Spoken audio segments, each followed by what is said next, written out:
यह कहानी एक जंगल की है जहाँ पर सभी जानवर खुशी में रहते थे। लेकिन एक दिन वहाँ पे जेसीबी ने पूरा जंगल रास्ता बनाने के लिए फाड़ दिया और वह जंगल को नष्ट करने लगे।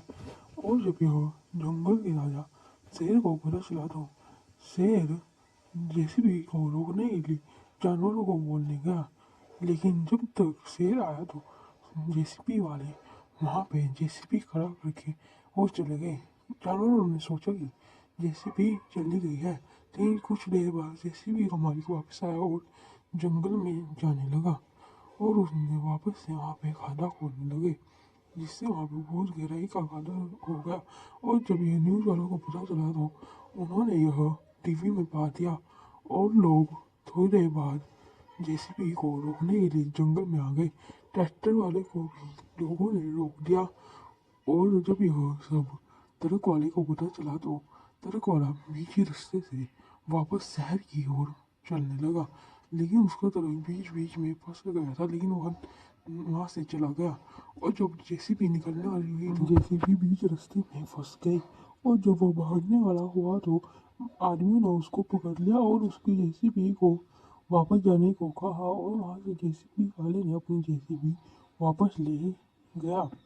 लेकिन रात को वह ट्रक में जेसीबी को वापस लेकर आया और आधे रास्ते वो ट्रक में आया और आधे रास्ते उसने अपनी जेसीबी लेके आया चलाते हुए और उसने वहाँ पे वापस से खोदना शुरू कर दिया। और वहाँ पे जब वो वापस आया तो उसने पहले वही पेड़ फाड़ा जहाँ पे वो लगा हुआ था। और जब जंगल का राजा को ये पता चला तो जंगल के राजे ने शहर पर हमला कर दिया और वह बच्चों को मारने लगा और हाथी गाड़ियों को रोकने लगे। और जेसीबी वाले ने वहाँ पे जो रास्ता बनाया था उसने देखा कि वहाँ पे पानी ही पानी हो गया और वह ऐसे करके आगे की ओर चलने लगा। और जब उसने देखा कि जहाँ पे उन्होंने हाईवे बनाने के लिए खोदा था वहाँ पे बहुत सा पानी भर गया। और जब उसने ऊपर को देखा तो नदी आती हुई देखी गई।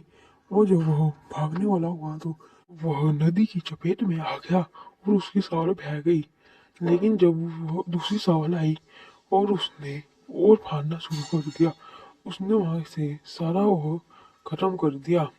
और थोड़ी देर बाद वहाँ पे लोग भी आ गए, लेकिन अब वह जेसीबी वाले को ये नहीं पता था और उसकी साल वहाँ पे खड़ी कर गई। और जो उसने अपनी साल वापस ले जी तो उसके ऊपर जुर्माना लगेगा। और सभी जानवर खुशी खुशी रहने लगे। जो आपको ये वीडियो अच्छी लगी तो लाइक सब्सक्राइब एंड कमेंट करना। इस कहानी का उद्देश्य ही है कि हमें जंगल नहीं काटने चाहिए।